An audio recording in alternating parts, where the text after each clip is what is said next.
वक्रतुंड महाकाय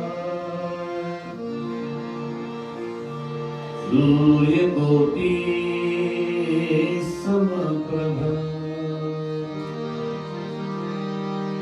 निर्विघ्नं कुरु मे देव सर्वकार्येषु सर्वदा।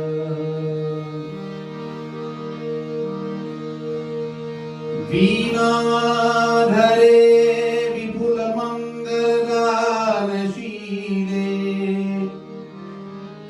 भक्तार्तनाशनविरञ्चि हरिं वन्दे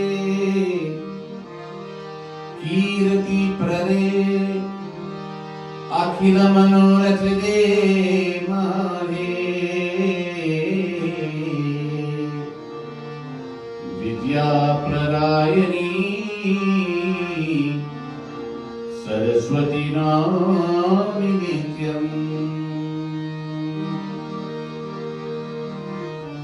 अखण्डमण्डलाकार व्याप्तं येन चराचरम् तत्पदं दर्शितं येन तस्मै श्री गुरवे नमः। गुरुर्ब्रह्मा गुरुर्विष्णु गुरुर्देवो महेश्वर गुरुर्साक्षात् परं ब्रह्म तस्मै श्री गुरवे नमः। तस्मै श्री गुरवे नमः। ओम शांति शांति शांति। श्री गुरु महाराज की जय।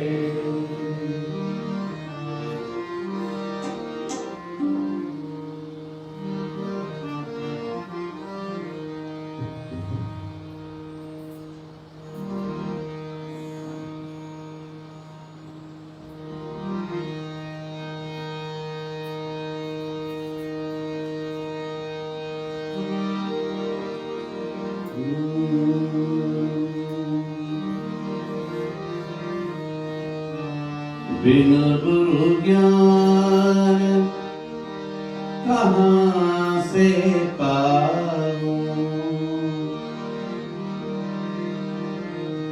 बिन गुरु ज्ञान कहाँ से पाऊं, बिन गुरु ज्ञान कहाँ से पाऊं।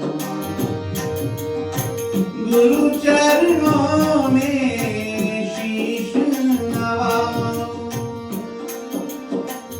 गुरु चरणों में शीश नवाऊं। बिन गुरु ज्ञान कहाँ से पाऊं, बिन गुरु ज्ञान कहाँ से पाऊं।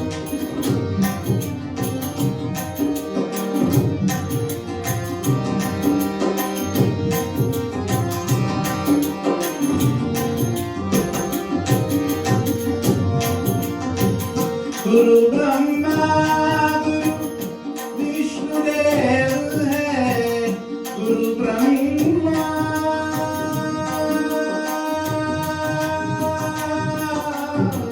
गुरु ब्रह्मा गुरु विष्णुदेव है।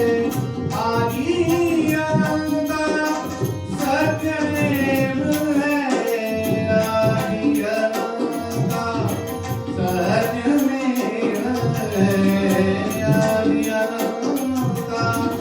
सत्यमेव है। पल पल गुरु भी नहीं माना,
पंडित जी भाई और बहनों,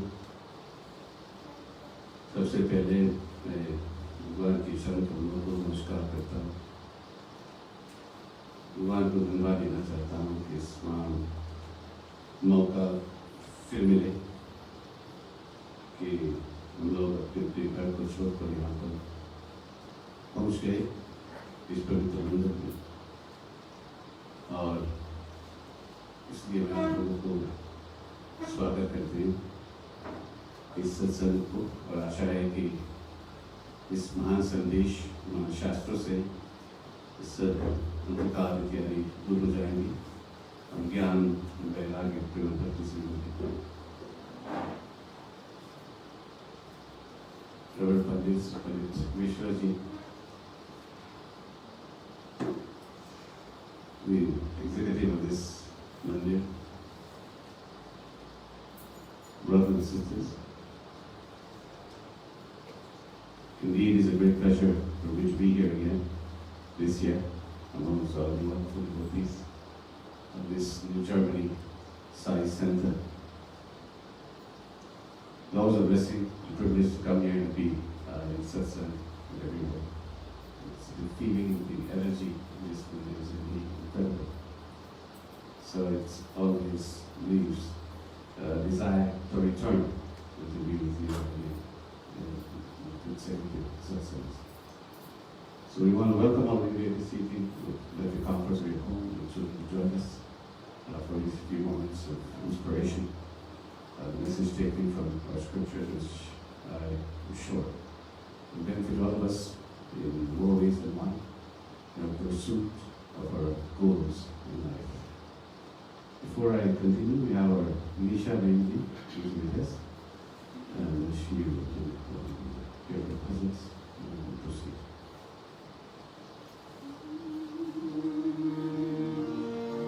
Everybody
दुनिया ने चढ़ाए फूल तुझे मैं खुद को चढ़ाने आया हूँ। दुनिया ने चढ़ाए फूल तुझे मैं खुद को चढ़ाने आया हूँ।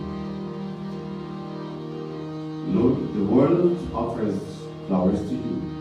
दुनिया ने चढ़ाए फूल तुझे. Today I've come without any flowers, but I still want to make an offering to you. Oh Master, now that I'm at your door, I submit myself totally to you. हे साईं तुम्हारे द्वारे पे, हे साईं तुम्हारे द्वारे पे मैं सभी लुटाने आया हूँ।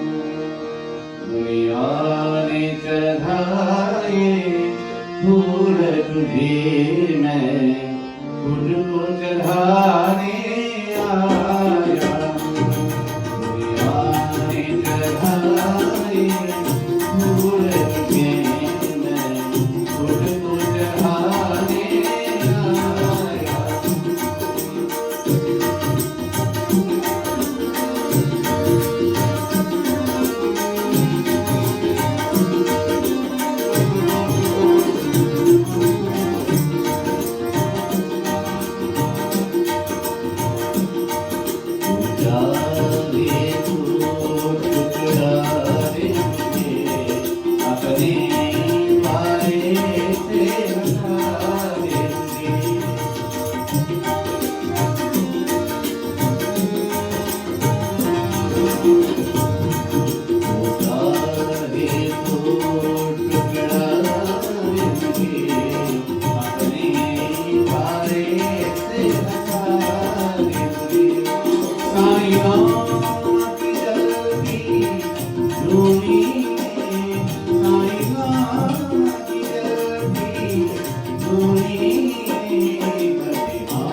माला सांसों की बनाई है, तेरी याद उसी में समाई है। माला सांसों की बनाई। Lord, I want to offer you a mala, but there's no flowers. Yet I want to weave this beautiful garland comprising of my own breath. Every breath that I use to meditate the journey becomes a beautiful flower, and hence the beautiful garland that sits around here. माला सांसों की बनाई है, तेरी याद उसी में समाई है। जन्मों से सोई धरती को, जन्मों से सोई धरती को साई आग जलाने आया हूँ। दुनिया ने चढ़ाए फूल तुझे मैं खुद को चढ़ाने आया हूँ। जन्मों से सोई धरती को। Devotion to you was dormant to me since birth. Sign on to jagane aaya hu. But today I've come for you to activate it once again. Tera suniyan meri puja karan vandan karna puja.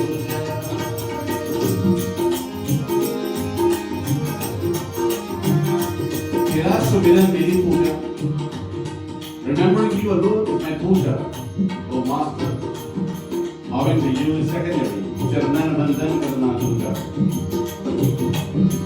तेरा सुमिरन मेरी पूजा, चरणन बंदन करना पूजा. चरणन धूली प्रकाश हो, चरणन धूली प्रकाश हो. माथे से लगाए चढ़ाए फूल तुझे मैं फूल को चढ़ाने आया.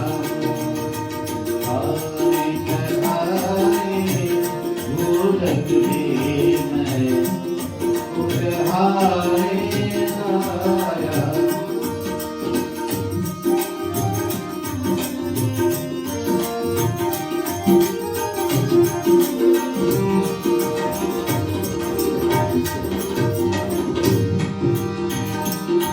मेरे आंखों ने जितना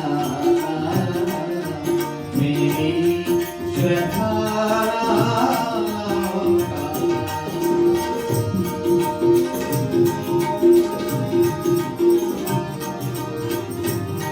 मेरे आंखों ने जितना मेरी श्रद्धा टूटे फूटे भावों से भरा, टूटे फूटे भावों से भरा. मैं गीत सुनाने आया हूँ. दुनिया में चढ़ाए फूल तुझे मैं फूल को चढ़ाने आया हूँ. द्वारे पे हे साईं तुम्हारे द्वारे पे लुटाने आया हूँ. चढ़ाए फूल तुझे मैं फूल को चढ़ाने आया हूँ. मैं फूल को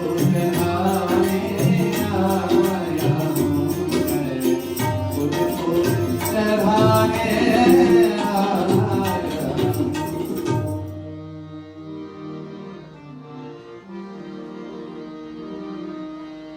सद्गुरु साईनाथ महाराज की जय.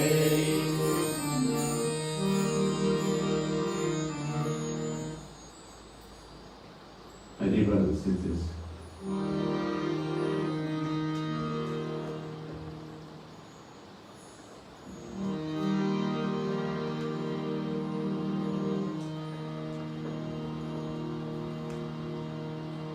there is no investment equivalent to the time you spend in Satsang.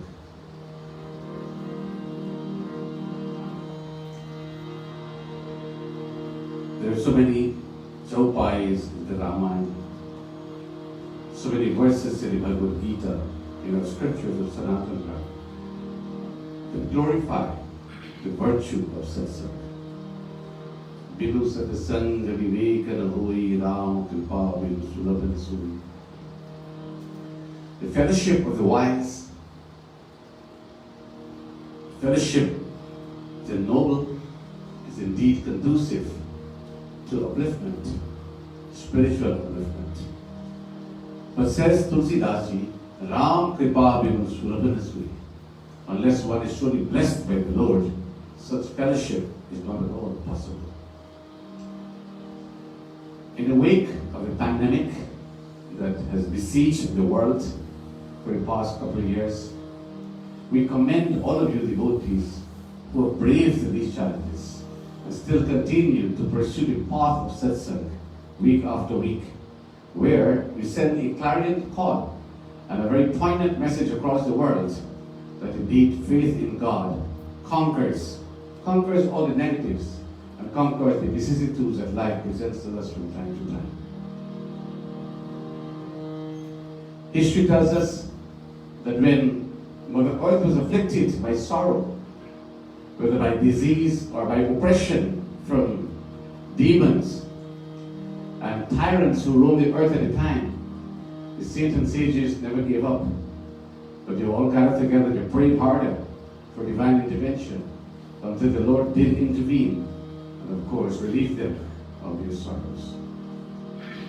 In this generation which we live on earth, our story is similar, in the sense that when we are afflicted by sorrow, whether by disease or by tragedy or by natural disasters or turmoil, whatever the nature or the source may be, it's time for us to bond even closer and in one voice raise our heads and our voices to the heavens and glorify the Lord. Indeed, we trust in His mercy, we trust in His compassion, we trust in His love for all of us, for the world, and in His intervening hand to restore things to normalcy and to correct the flaws that the earth is experiencing. And so I'd like to commend all of you here this evening for taking the time out of your busy schedule to assemble in this beautiful Monday and to join together in this satsang here this evening.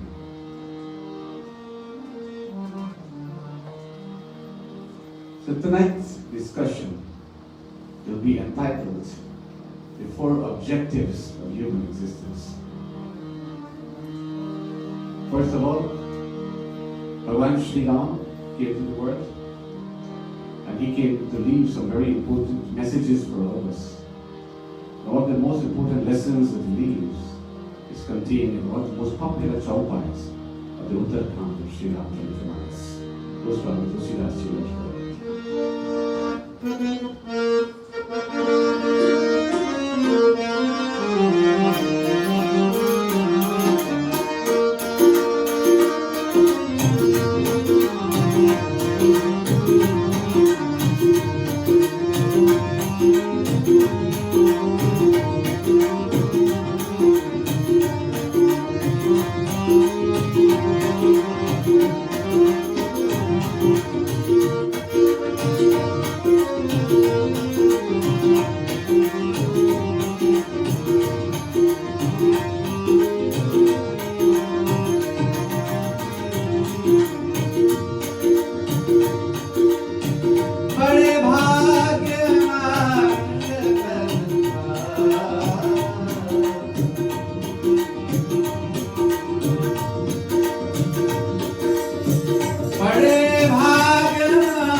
the Lord, Sri Ram, has come to remind all of us that we are extremely gifted, blessed, and fortunate to possess something that is priceless. And that something is the gift of this human body. Bade bhagya manushta. Manushta means human body. Bade bhagya. We're not only fortunate, but bade bhagya, we're extremely fortunate. And when he uses this adjective, bade bhagya, we're extremely fortunate, it tells us something. It tells us that, comparatively speaking, when you compare yourself with other species, other creatures, then you realize how gifted you are. Because according to scriptures and according to science, we know for a fact that among all the species, 8.4 million species that pervade the earth, humankind ranks superior. This body is the highest amongst all the other creatures created by God. And why so? When you compare yourself with the other animals, you realize that many animals can outdo us in many ways. You can't fly like a bird. You can't run as fast as a deer. You don't have the strength of a lion or a horse. They outdo us in so many ways. You can sniff the air and sense danger miles away. See, their senses are much more sharpened than ours. But what makes us superior, my brothers and sisters, is the fact that we are blessed with intelligence. Now, they also have limited intelligence. The fact that we can make choices, we can create our environment, we can know ourselves, we can have a relationship with God, and we can obey the purpose of our existence. That is what makes the humankind unique. Now, when a dog looks into the mirror, what the dog sees is another dog. When we look into the mirror, we see a version of ourselves. Simple. The difference between us and the animals. Now, we didn't come to the world simply for the sake of taking birth and becoming human beings. Hinduism has defined 4 goals of human life, which are called the 4 Purushas. The word Purush means human being, and Artha means an object or objective. So the 4 Purushas mean the 4 objectives of human existence. There are basically 4 goals of human existence. 4 goals. And these 4 goals create a stable social network or framework, in fact, within which you can live peacefully and you can gradually evolve spiritually. In other words, if you obey these 4 purposes of human existence, the 4 goals of life, then it will take you to the very end of this existence. So this evening we're going to look at these 4 goals of human existence. The first is dharma. First goal is dharma. Now we're all familiar with this word dharma, right? For example, the path we follow is Sanatana Dharma. So dharma has many meanings, many connotations. The primary meaning of this word dharma is duty. Dharma means one's nature. Dharma also means righteousness. In one context, dharma means religion. Dharma means a way of life. All of these words, dharma can translate to mean. The root of this word dharma comes from the Sanskrit dri, which means that which upholds or that which maintains. That which upholds is dharma. In Sanskrit it is defined as dharyati iti dharma.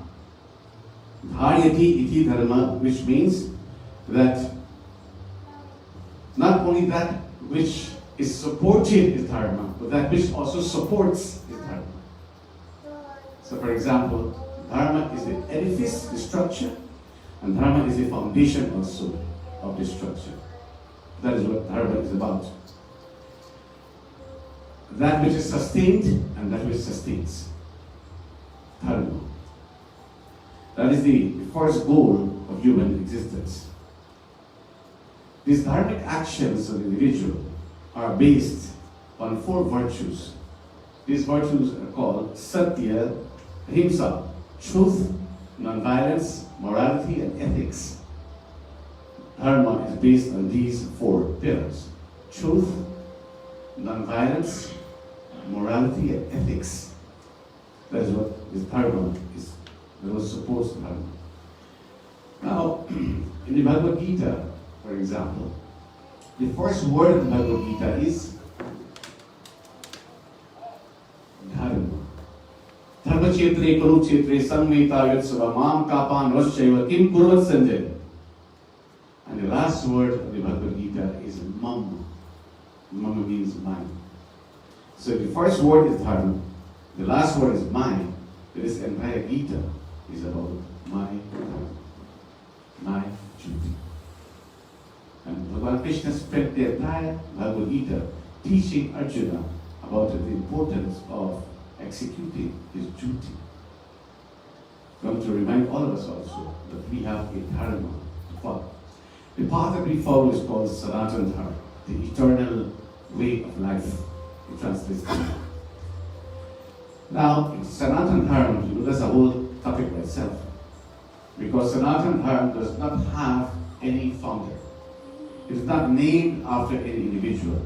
It's a collection of philosophies, of thoughts and revelations by the ancient sages and saints and sages that have grouped together to become the Vedas, to become the Puranas, to become the Shastras, the Shrutis and Smritis, these sacred texts of Hindu literature.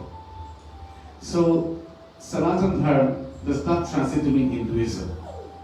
Hinduism is a local word that was given to Sanatana Dharma. And we are considered to be Hindus, but in fact we are Sanatanists. The word Hindu also can become an acronym because Hindu, H will stand for history, I for identity, N for nationality, D for diversity, and U for unity. So these are the traits of a Hindu. That's what we stand for as Hindus. So we practice Sanatana Dharma. And this Dharma is as ancient as creation itself. If the first goal of human existence is Dharma, then what it means is that all of us, we have this obligation to work for and to protect this sacred Dharma of ours. All of us gathered here tonight, we are obeying a purpose. And this purpose is to invest time in our Dharma. Whatever you do towards the propagation of Dharma, that is considered a noteworthy investment and contribution as well. And you look back at history, and all those great philosophers and saints and spiritual leaders and giants who walked the earth, and they left behind the grain of sand, they left behind their contribution that has enabled Sanatana Dharma to remain alive to this day, which we speak. So Dharma is very important. It becomes the foundation of one's life. And my dear brothers and sisters, we are so blessed to be born into this Dharma. It is incumbent upon all of us to do our part to keep it alive for generations to come. Dharma is that which sustains you and that which is sustained by you. That is Dharma. Again, it is based on the tenets of truth, of non-violence, of ethics, and morality.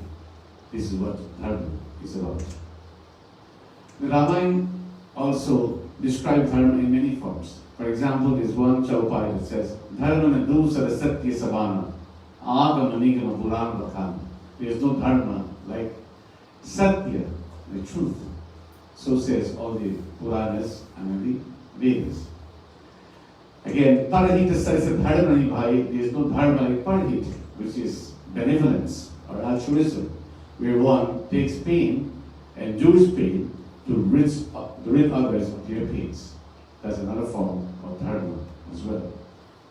Par upakar paramo dharma, meaning doing good unto others, is the greatest dharma. So we see dharma manifesting itself in all these various facets of human existence. The first goal of human existence is dharma. So we should ask ourselves from time to time, what are we doing for our dharma? The Swami has come as a manifestation, he's come to the world, and he has come to uplift dharma. Uplift Sanatana Dharma. So chart a course for all of us to follow, with teachings and instructions and inspirations, inspirational messages he left behind, so that if you follow faithfully these messages, certainly we will have been not in practicing dharma, but in making a sterling contribution towards the welfare and well-being of the world. And simple words, like I mentioned the last time, help ever, hurt never, love all, serve all. These are simple messages. You put them into practice, it's transformational, changes the whole world. Transform the world. Because you begin to love your fellow brethren, then there are no enemies left. Then you don't need the policeman in the street anymore. You don't need war tanks anymore and war equipment, because everybody loves everybody. There's no more enmity, no more hatred, no more greed, no more jealousy. We're living in a world of love. Can you imagine such a world? Where you wake up one morning and everything simply changed because neighbors begin to love neighbors, enemies begin to love enemies. So enmity disappears now, new friendship is born, the new world order is suddenly the world of peace. That is the marker of peace. This is what it is about. So dharma is the first goal of human existence. We need to ask ourselves, what am I doing for my dharma? What am I doing? What contributions am I making towards my dharma? Am I fulfilling the expectations of my dharma? How well am I fulfilling those expectations? These are questions we should ask ourselves. And of course, we can answer those questions. One of the ways of keeping dharma alive is what we're doing here tonight. Is coming out to Satsang, be part of this kind of gathering, and enlighten ourselves with the messages of scriptures. Chanting together in collective voices, of course, it helps to develop and strengthen our faith in our God, and of course, that faith would lead to ultimate emancipation. The second goal of human existence is called Artha. So the first is dharma, the second is called Artha. And Artha has several meanings. In the context of the four Purushas, the word Artha means material wealth. Material wealth, which means money and possessions and other materialistic things that we pursue in life. If Artha is the second objective of human existence, then what it tells us here is that the Hindu thinking advocates, while it advocates simple living, it does not glorify poverty in any way. What it means, if you look at Ma Lakshmi, on her hand, there's a kumbh. And the kumbh is a goblet. From that goblet, gold coins are flowing. And all of us, if we can get one of the gold coins, we'll be happy. So the gold coins mean wealth, right? So she's the giver of wealth. All of us are in person. Now we have to be realistic, because you hear some schools of thought, well, you know, money, the root of all evil is money. That is not true. Money or wealth is a blessing. It's a gift from Lakshmi Ma. If you don't have it, you know exactly how life can be. Without a roof over your head, without food on your plate, without clothes on your back, without the basic necessities of life, you need money to survive.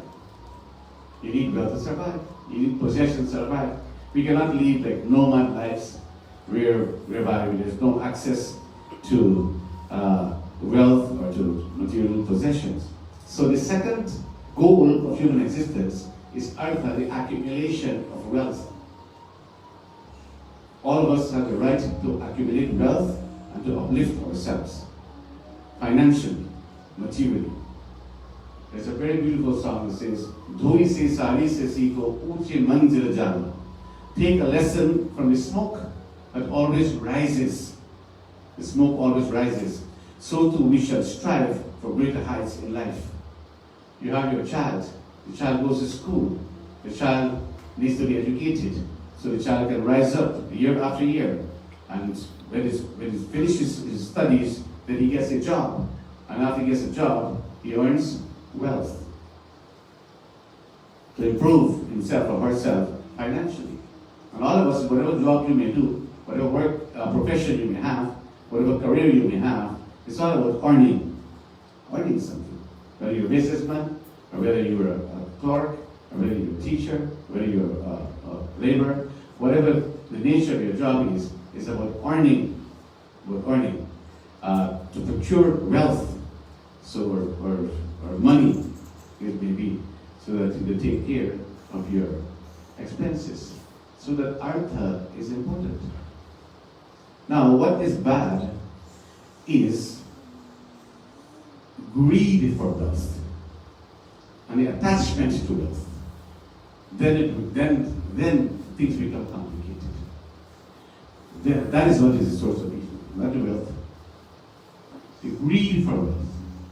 See, whatever God blesses us with, whatever He blesses you with, you must accept it out of a sense of contentment. When there is greed, you're never satisfied. And as long as you're never satisfied, you'll never be happy. See, the sign here says, from there, Swami is saying, be happy. Now, how can you be happy? When can you be happy? So, the formula for happiness, you want a formula for happiness, it's very simple. If you want to be happy in life, just be happy. Just be happy. That's all. So how can I be happy? I'm going through all my trials, tribulations, all my problems. Things are not going well. How can I be happy? Then you never be happy. Because as long as these problems continue to haunt you and rob you of your state of mind to be happy, you never pause to be happy. You got to be a still point in the turning world. You know, one day, a king put on a contest to all the painters to paint a picture of peace and happiness. So all the artists in the country, they got their easel, they got their canvas, they got their brushes, they got their paint, and they, according to their conception of what peace and happiness, they all began to paint paintings, pictures, and submit it to the king. So the king began, to examine each one, and they look pretty, put it aside, the other one. And only one of those pictures caught his eyes. And that picture was a raging rapid. Raging waterfall was there. And then, in the middle of this raging rapid, there was a protruding boulder, rock, in the middle of this rapid. And on this rock, there was a little tree. And in the branch of this tree was a nest. And in this nest was a baby bird. And this baby bird with its beak wide open. And the mother bird is dropping some food in the baby bird's mouth.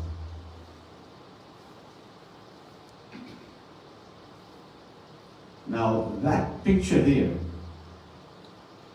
is worth more than 1,000 words. Because the raging rapid represents the storms that we go through in the world. The turbulence of the mind.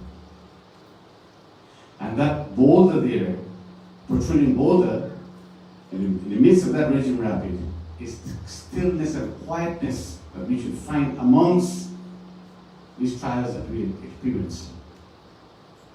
And then you see the mother bird feeding. The mother bird that is feeding the baby bird, both mother and baby, are totally oblivious to what is happening in their environment. They don't care about what's happening with the rapid. They don't care where they are. They are enjoying it. They take the time to enjoy that moment of happiness, of blissfulness, and peace. Now that is what meditation is all about. Finding themselves in the midst of a turbulent world.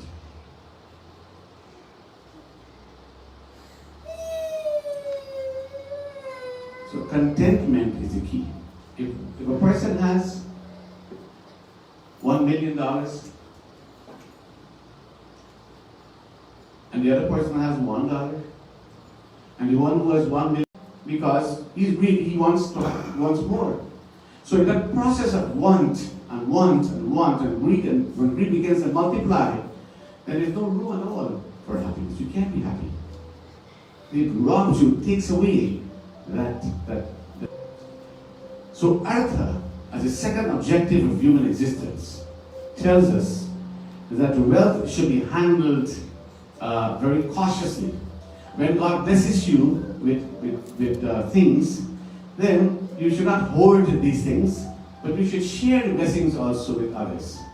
If He blesses you with some wealth, and you can use part of that to make somebody else happy, then that's what you should do. Because when you make someone happy, then what happens? You become happier than the person. For example, if a beggar shows up at the door, and the beggar is begging for alms, and you give this man some alms, whatever it is, some grains, money, whatever it is, you should be happier than him. He's happy, of course, if he's begging and he gets something, but the joy in your heart should supersede the joy in his heart. You should feel good to know that you've done something good for somebody. When that man's face is smiling, of course, your heart is smiling as well. Swami loves smiley faces.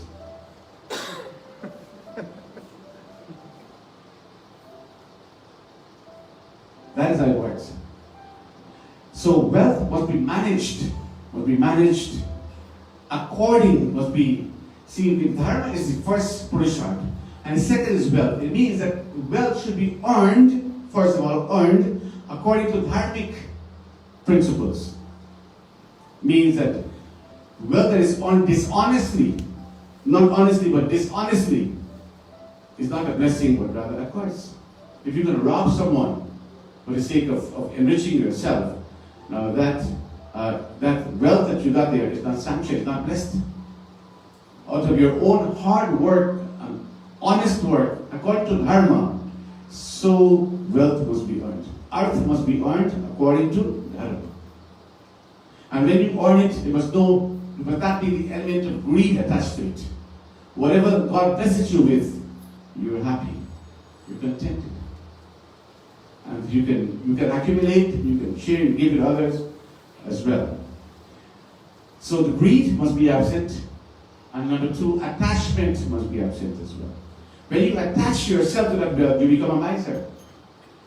Then you don't want to share at all, because your greatest happiness counts this thing and put it back.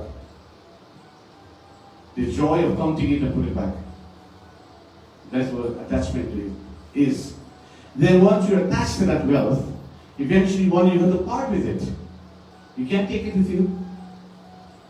You're going to part with it. Somebody else is going to enjoy it. So what do? You hoard it all the time. You don't want to spend. An opportunity comes for you to spend on something good, some good cause, for example. It's a worthy cause, whether it's a religious cause, whatever the opportunity is, charitable cause. You refuse to contribute because you're attached to what you have. You don't want to let go. You don't want to part with it at all. And then you die. And after you die, what happens? Who can spend it? Whether your son, your daughter, your son-in-law, daughter-in-law, whoever you left behind, whoever becomes, whose name is on your will, or even who will manage to get a hand on it. You're not going to spend it. You're going to squander it. You spend your money, your hard-earned money, the way you want to spend it, before others can squander it on you. That is what the second Purusha, Artha, means. Well, see, you have to know how to manage this wealth that the Lord blesses us with. You may not be a rich person, you may have enough to survive on. Whatever you have, greed and attachment must be absent from your possession of this wealth. Then when you have that kind of attitude towards the possession of wealth, then the Lord blesses you with more. It is said in a very beautiful doha, Tulasi panchita kepi gatena sarita nir, dan diye dharnagate jo sahaya raguri. If all the birds were to gather by the shores of the ocean and attempt to empty the waters of the ocean by drinking of this water, they never succeed. No matter how much they drink and drink and drink and drink, there's constant replenishment from the rivers into the ocean. So you cannot empty the ocean. Likewise, dan diye dhanagate jo sahaya raguri. Likewise, when one gives, when one manages one's wealth in according to the norms of dharma, your wealth will never ever decrease, because the Lord is always replenishing. You ever had that experience before? Now, if you want to earn money, it may sound paradoxical, but if you want to earn money, you have to start by giving money. The more you give, the more you receive. But you must not give without expectation to receive. You give freely, you give unselfishly, you give unconditionally. And from nowhere, from the roof, it's going to come. The Lord sends it. One little simple act of charity you give, the returns will be immeasurable. Sudama gave just a little tiny handful of broken grains to Bhagavan Krishna. He didn't even have that in his home. He borrowed from his neighbor. And this he gave to Bhagavan Krishna. What did he get in return? He got palace, he got immeasurable wealth, but did he ask for anything? He didn't say, oh Krishna, look, I'm going to give you this, but you please give this return. He gave freely, he gave unconditionally, he gave selflessly to the Lord. In fact, he was so embarrassed to give this to the Lord. Bhagavan Krishna knew his heart. More importantly, he knew his needs. The Lord says in Bhagavad Gita, Anandishchitayantu mam ye jana parivasate tesham nityavyuktanam yogakshema mahamyam. Chapter 9, verse 23. Bhagavad Gita. Krishna says that those who think of me with a disinterested spirit, those who worship me selflessly, those who make me their companion, carry me in their heart, think of me at all times, he's going to do two things for us. And that is, he's going to take care of your needs, and he's going to bring full security. Bring you full security, protect you at all times. This is the promise the Lord made with us. So the second Purusha is called Artha, which is wealth, accumulation of wealth. The first Purusha, first goal of human existence is Dharma. The second is Artha. The third is called Kama. And Kama Kama means enjoyments. Enjoyments, healthy enjoyments. And it means that all physical, emotional, and intellectual desires of a person, the fulfillment and enjoyment of such desires. And it must be done according to dharmic principles as well. The dharma is the foundation. The artha, accumulation of wealth, should be based on dharma, and then kam also should be based on dharma as well. It must be a righteous form of enjoyment. So the Lord does not prohibit us at all from enjoying things of the world. You may have a certain appetite for a certain good meal, you have a right to enjoy your meal. You may want to go on a tour somewhere, visit some foreign country. That's your form of enjoyment. You're free to do so. See, these enjoyments according to dharmic norms. Now, I don't know about having a party, because the scripture didn't say anything about that. But to come here means enjoyment according to dharma. So you have a right to enjoy what you work for.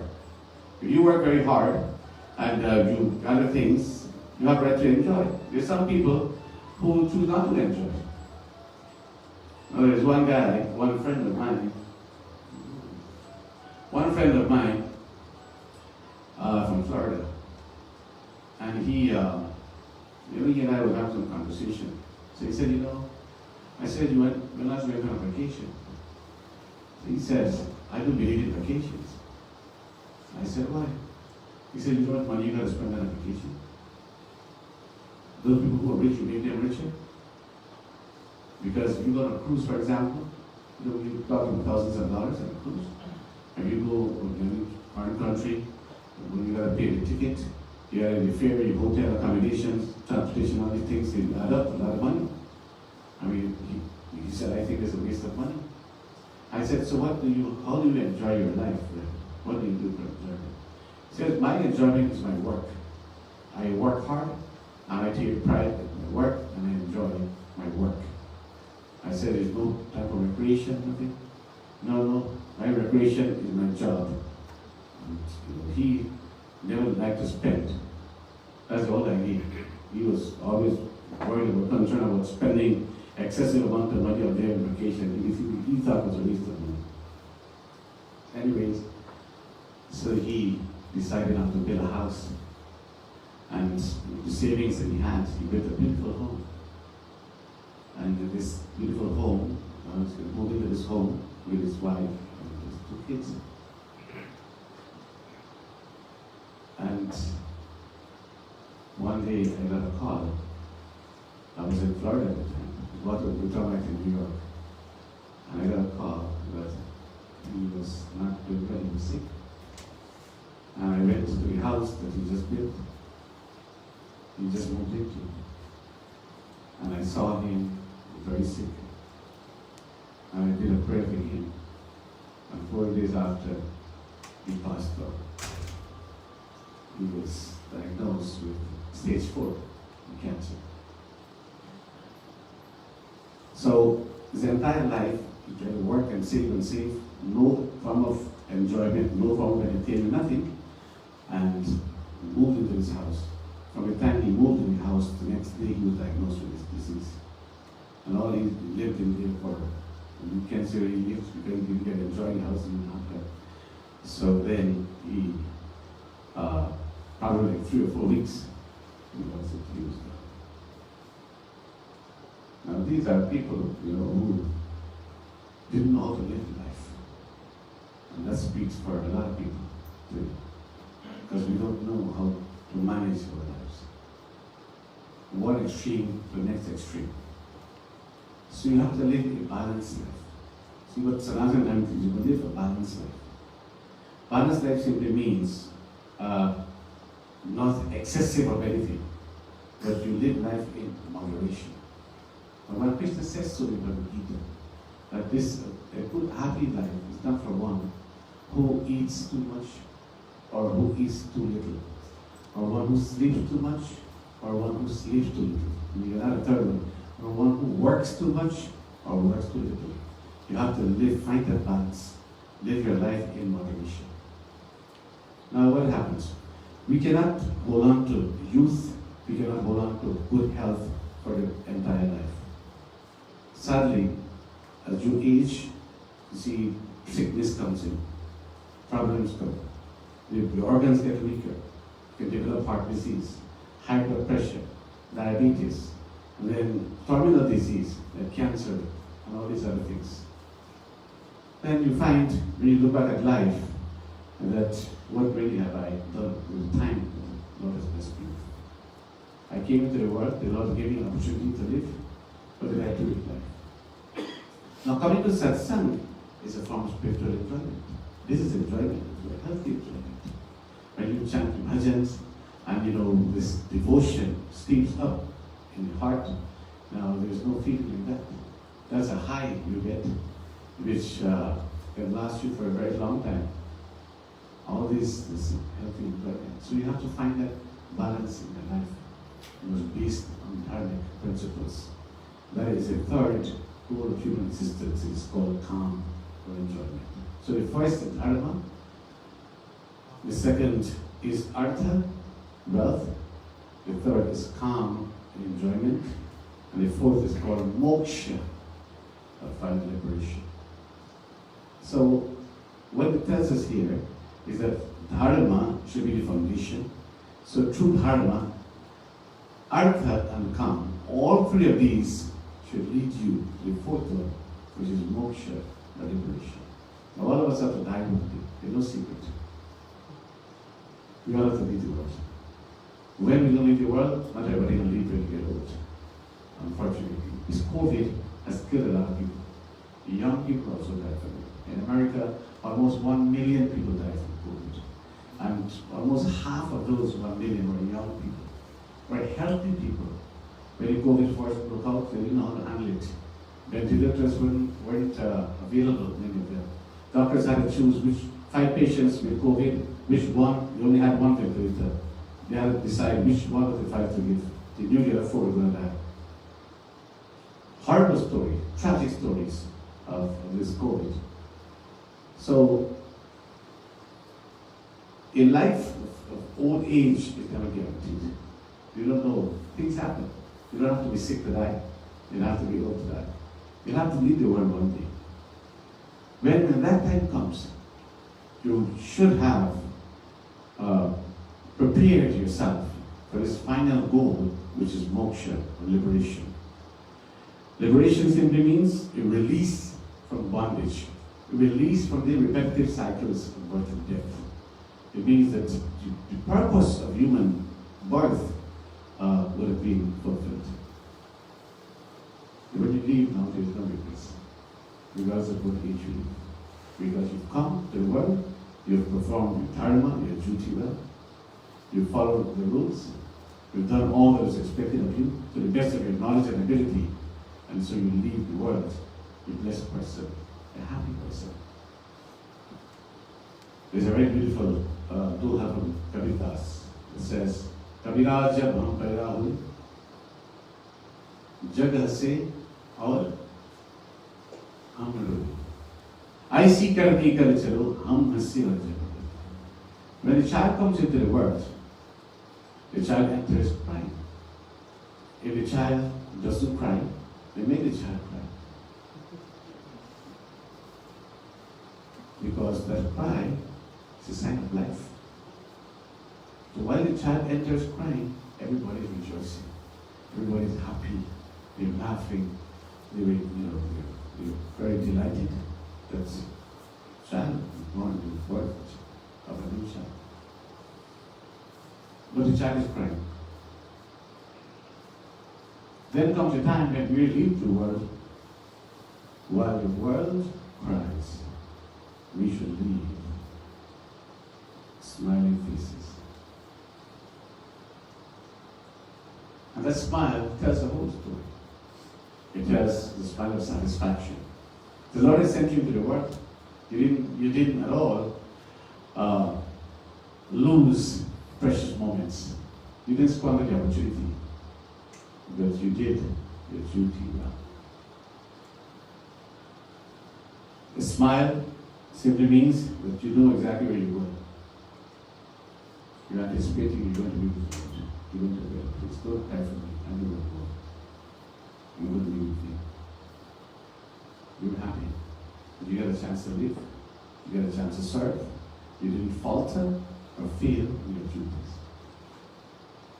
You did that with love.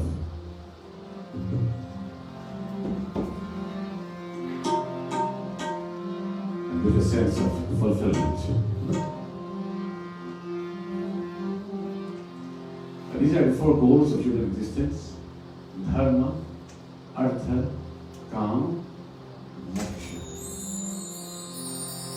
So the scriptures teach us. Now, if you practice the first of the four, automatically you'll be enjoying the other three. If you live a dharmic life, then Artha, wealth will come to you, enjoyment will come, and moksha also will come. If you're blessed with wealth, and you dispense some of that wealth, Ramayana says, blessed is that wealth that is dispensed in charity. If you spend what God blesses you with towards your dharma, then enjoyment will come, moksha will come as well. You're all interlinked. So these are all precious gifts from God. Prema mudita man se kaho Ram Ram Ram Ram Ram Ram Shri Ram Ram Ram.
It's very heartening to know that the mandirs are now opening up.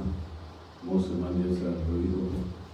When you're in the process of opening, and that's a very good sign, because after a long break for almost 2 years, I think we were planning on it. We come back to school, the long school holiday.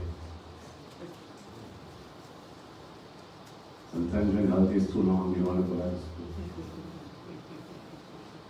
That has been the case for many devotees who find it difficult now to readjust back to mandir schedule.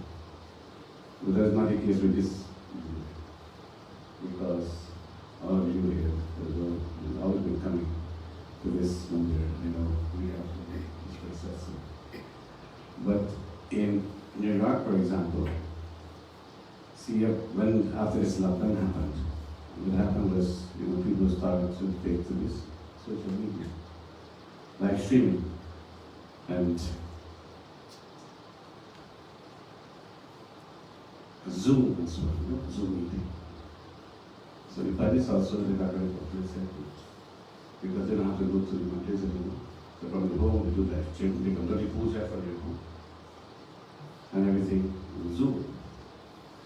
Now, the mandirs reopened, so nobody comes to the mandir anymore.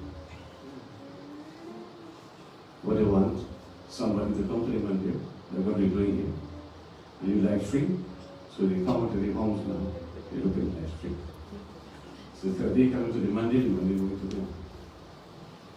Now that's not the purpose of Satsang. We don't need mandirs, we close all the mandirs. So, very important to attend the mandirs and keep our dharma alive.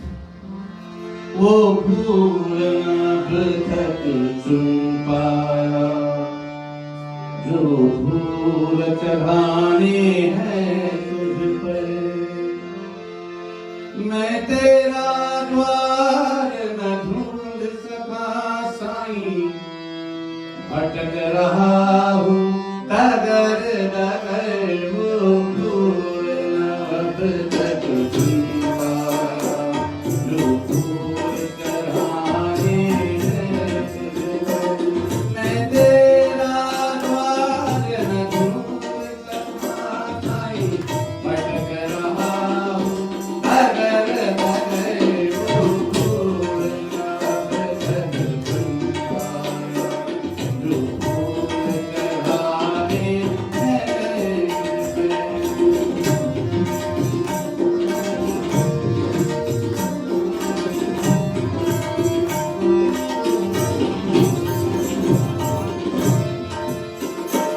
मुझ में ही दोष रहा होगा, मन तुझको अर्पण कर न सका, मुझ में ही दोष रहा होगा, मन तुझको अर्पण कर न सका, तू मुझको देख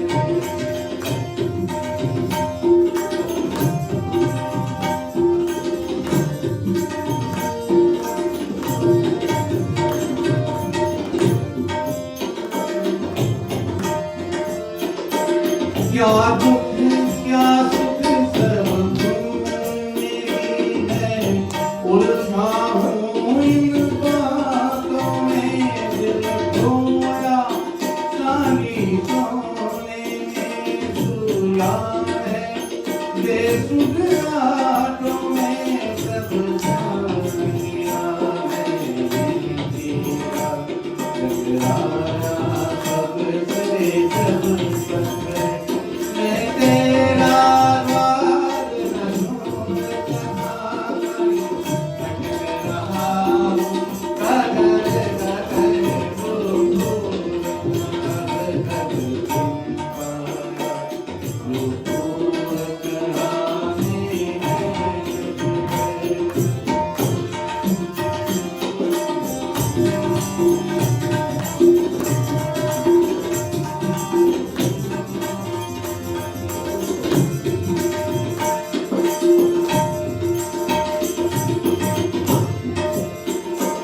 मैं धूप छाँव के बीच कहीं माटी से तन तोड़िए फिरा, उस जगह मुझे थामा तूने है, भूले से किस जगह गिरा, अब तूने कट दिखला मुझको, गलियों से हूँ घर से मैं तेरा द्वार न ढूंढ सका, भटक रहा हूँ डगर डगर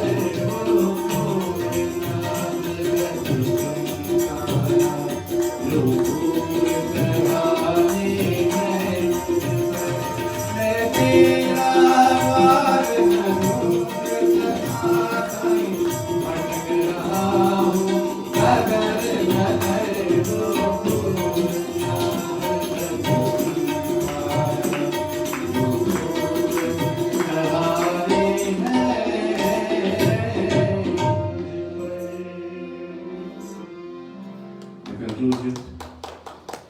Thank you.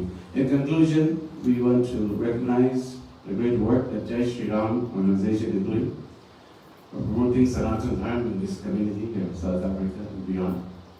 Beyond, because of the live stream, people around the world can benefit from what's happening here to this Satsang. So Vikram Singh is the founder and the chairperson of the Jai Shri Ram organization, which he founded a few years ago, and taken upon himself to do a lot of community work to promote Sanatana Dharma. So I'm here at the behest of the Jai Shri Ram organization as well. And please give him a nice round of applause for this member of the Jai Shri Ram team as well. I want to recognize Emerald Bhai from the Mahashiv Mandir. We'll be there on Monday evening at 6:30 for Satsang there as well as one of our homes. And we're also doing great work promoting Sanatana Dharma in Hippo Road. So that'll be Monday at 6:30 p.m. Yes, so if you join us there, good idea. Also, on this Sunday, the next few days, we'll be having a grand Ganga Puja on Sloti Beach. We've started this for 3 years and it's been growing year by year. Because, many of you went to India, didn't you? You saw the Ganga Arti there, and Rishikesh, Haridwar. You know how Ganga Ma has been worshipped for sacred trees. So, you are so blessed in this country. You don't have a river, you have an entire ocean. The ocean is called the Indian Ocean. Whom does it belong?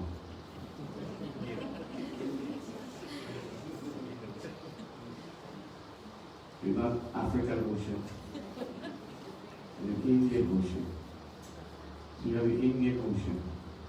So your ocean, your mother. Have to worship your mother, Ganga.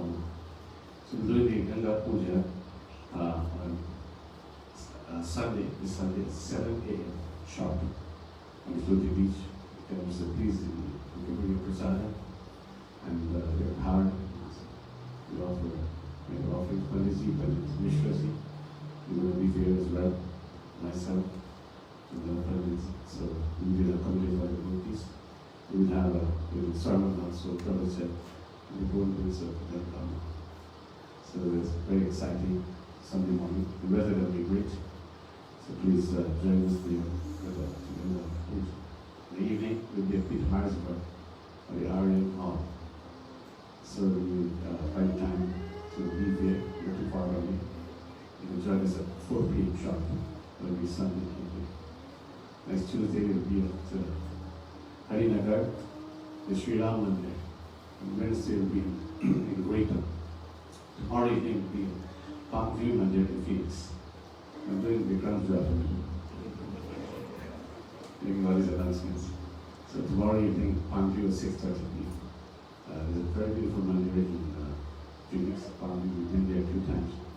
So this is the itinerary. Kind of shortened, abbreviated trip because the trip was supposed to start on January the 16th, but then this Omicron virus emerged, and the numbers were sky high, with 1,000 and something thousand a day people, and then suddenly dropped because Hanumanji listened to our prayers. Hanumanji told me to take a back seat. So it gave us a chance now to make an happy success. So that was why we still managed to have these videos at the success. So I want to thank all of you this evening for your presence here, the blessings of Swami, the blessings of Lord Guru. Prem to Shri Guru Maharaj ki Jai.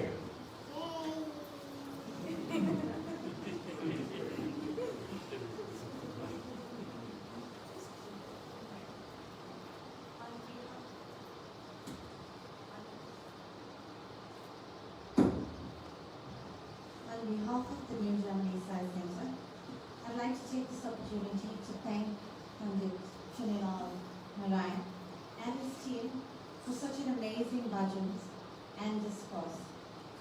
Panditji, it's always an honor and a pleasure to have you visit our ashram, and we certainly look forward to seeing you in the following years to come. And a special thank you to Sister Parusha for joining Panditji on tabla. It is so amazing to see a female play tabla the way you do. You are certainly an inspiration.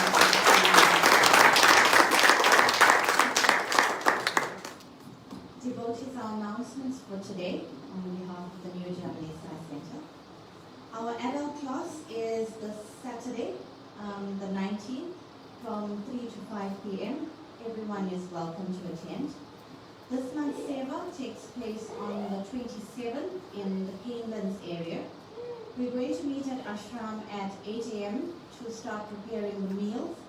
And once the meals is ready and packed in the containers, we will leave to do our feeding. A huge thank you to everyone who lovingly contributed towards the Seva. In the highlight, which is Shivaratri on the 1st of March, we will be observing this auspicious occasion at our ashram from 6 p.m. to 6 a.m. As mentioned before, we have a great lineup of groups on the hour every hour. So we encourage you to please come and join us on this evening, auspicious evening. We have a priest also who will be performing the prayers during the different jamons. So spread the word. Share the digital invite that's been on our group chat with everyone that you know, and join us on that day. Bhalvikas continues every Monday from 6 to 7:15 p.m. Harmonium classes every Tuesday from 4 to 5:30 p.m. Devotees, for those of you who are joining us for the first time at our ashram, I'm sure you have seen Swami's picture outside, and I know you would love to take photos there. I kindly ask that you please do not touch the wall. You're more than welcome to stand in front of Swami's photo and take pictures, but please do not touch the wall or the photos there.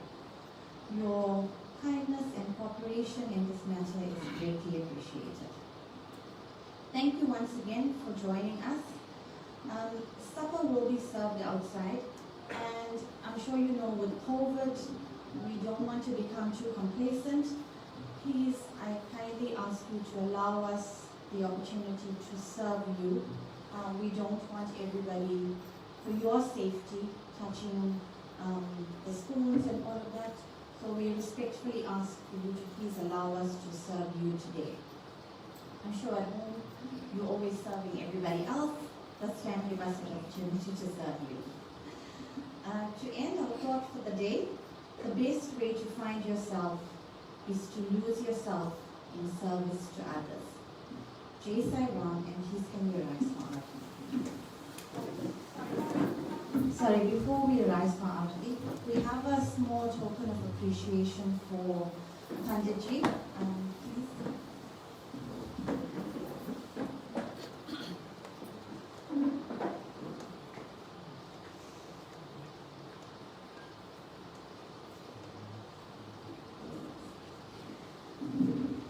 Please.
साईश्वराय विद्महे सत्यदेवाय धीमहि